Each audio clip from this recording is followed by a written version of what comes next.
మనిషి ఎప్పుడు ఏ విషయం విన్నా చదివినా పలానా గ్రంథంలో ఉందని, గొప్ప గ్రంథంలో ఉందని అన్నా తన అనుభవానికి రాని విషయాలు ఎప్పుడూ కూడా నమ్మకూడదు. ఉదాహరణకి ఒక మనిషిని మనం పిడికిలు బిగించి కడుపులో గుద్దితే అతను చనిపోవడం అన్నా జరుగుతుంది, లేదా స్పృహ తిప్పని పడిపోతాడు. కానీ సినిమాల్లో అలా చూపించరు. కడుపులో పిడికిలు బిగించి గుద్దితే గాల్లో గిరగిరా తిరిగి ఎగిరి పడినట్టు చూపిస్తారు. ఇది వాస్తవం కాదు కదా. అలాగే శ్రీకృష్ణుడు జన్మాన్ని తీసుకుంటే దేవకి వసుదేవుడికి పుట్టినట్టుగా ఉంటుంది. అంటే నార్మల్గా స్త్రీ పురుషుల సంయోగం వల్ల ఆయన పుట్టడం జరిగింది అనేది ఉంటుంది, సహజంగానే ఉంటుంది. కానీ బైబిల్లో క్రీస్తుది అలా ఉండదు.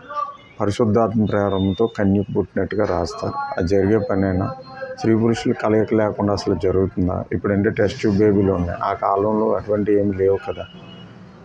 ఒకసారి ఆలోచించండి. ఈ మిరాకిల్ కింద చెప్పింది ప్రతిదీ అనుభవానికి రాని విషయాలు గుడ్డిగా నమ్మకూడదు. స్త్రీ పురుషుల సంయోగం లేకుండా అసలు ఇంకొక సృష్టి జరగటం అనేది వీలు కాని పని.